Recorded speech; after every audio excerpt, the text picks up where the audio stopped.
This is the Dollemore Daily, and I'm Jesse Dollemore. Maybe I should go get my hair cut more often, because I leave the studio for an hour to go get a haircut, and Steve Bannon has been indicted on 2 counts of contempt of Congress for his refusal to abide by a legally issued subpoena compelling his testimony and document production in the investigation into the insurrection that took place on January 6th. People want to know what his role was in the failed coup attempt, the attempted overthrowing of the United States government and overturning of a free and fair American election. In an attempt to reinsert Donald Trump as president, even though he lost the election by 7 million votes to Joe Biden. I'm going to read a little bit from this CNN article very briefly. Federal grand jury indicts former Trump advisor Steve Bannon for contempt of Congress. What this means, before I get into this, is one, Steve Bannon is facing up to 2 years in prison. A minimum, if convicted, of 60 days and a maximum of 2 years and some piddly-ass, worthless turd of a fine that we won't even mention because he's a multimillionaire and it doesn't matter. Steve Bannon no longer is under the protection of Donald Trump.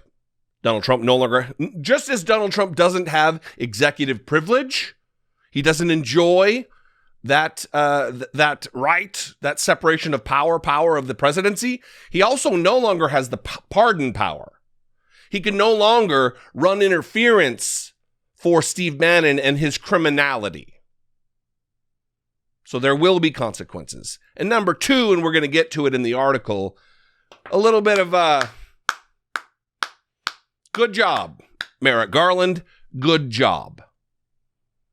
It took longer than we'd liked, but it took place. And hopefully this is a signal that other investigations will be endeavored upon to hold Donald Trump and his cohort to account.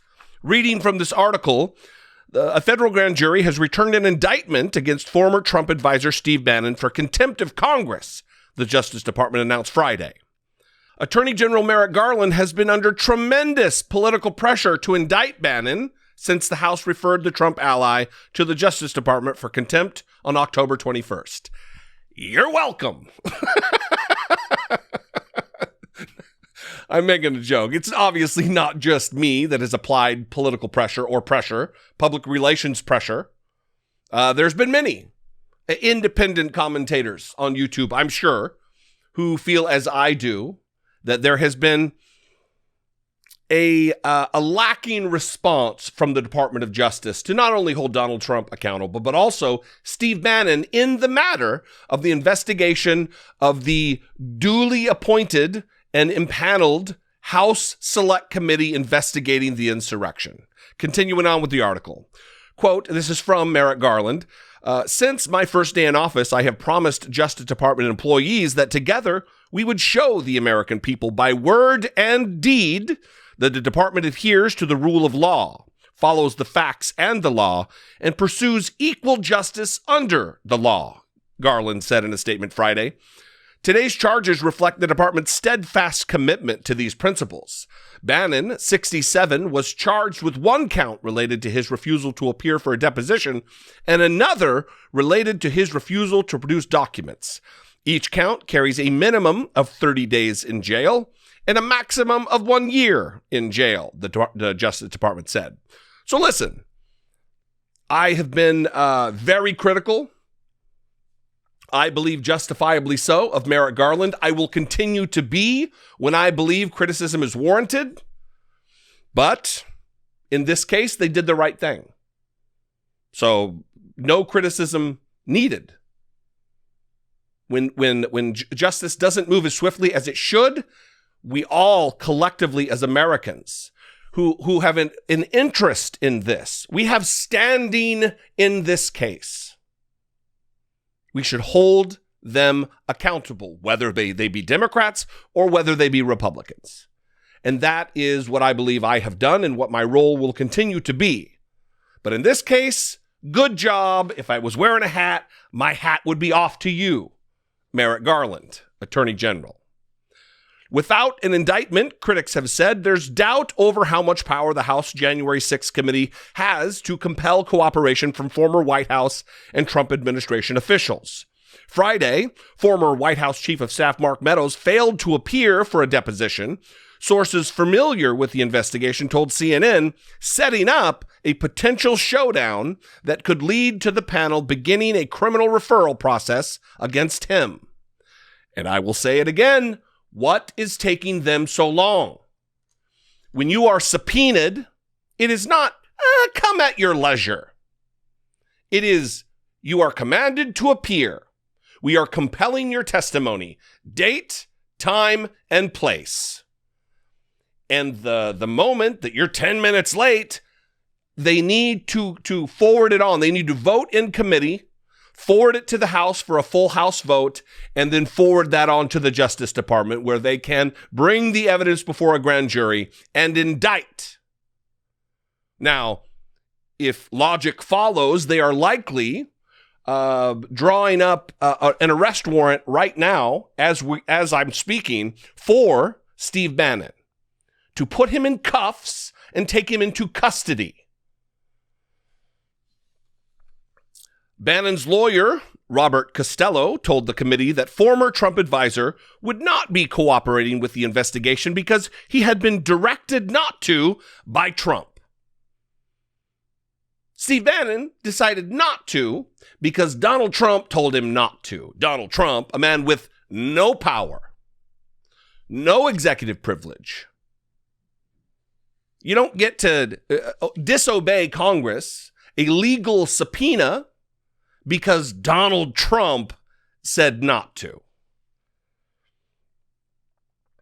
Pointing to claims from Trump that the documents and testimony being sought was potentially protected by executive privilege.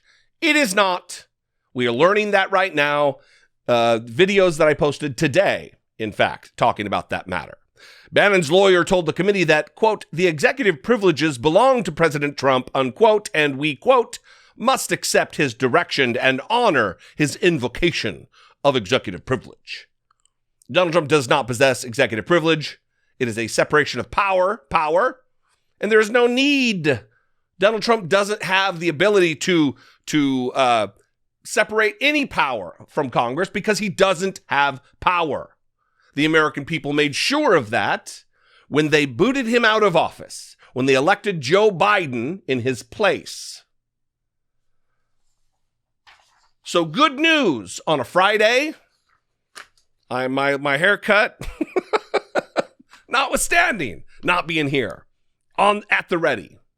I'd love to know what you people out there think about this. Are you relieved? Are you aware that the fight will continue because we still have Mark Meadows, we still have Jeffrey Clark, we still have all of these other disparate individuals who have been, like 38 subpoenas have been issued now, something like that. And if every single one of these people want to hide behind Donald Trump's feckless coattails, powerless coattails, impotent coattails, we will see. Because now we know Merrick Garland and the Justice Department, the Biden administration as a whole, is prepared to hold them accountable. What do you think, though? I'd love to know. You can call, leave me a brief voicemail, 714-576-4054. Of course, you can email me daily at dollemore.com. Follow me on social media. Let's have a conversation there. I'm at Dollemore just about everywhere. Instagram, Twitter, TikTok. And if I bring you value, if you appreciate me rushing from my haircut, and you'd like to support my work here on the platform, you can do so by clicking the join button below this video, becoming a channel member for as little as $1.99 a month, or you can go over to patreon.com/IDoubtIt There is also a fantastic way to support and produce my work here on the channel. I love you guys. I appreciate you. Today's a good day. Things are happening. If you find yourself in a position often of being doom and gloom or not as optimistic as some, take heart, because today is a good day and it does signal good things to come. I love you guys. I will see you next time. Until then, be genuine. Take care of one another.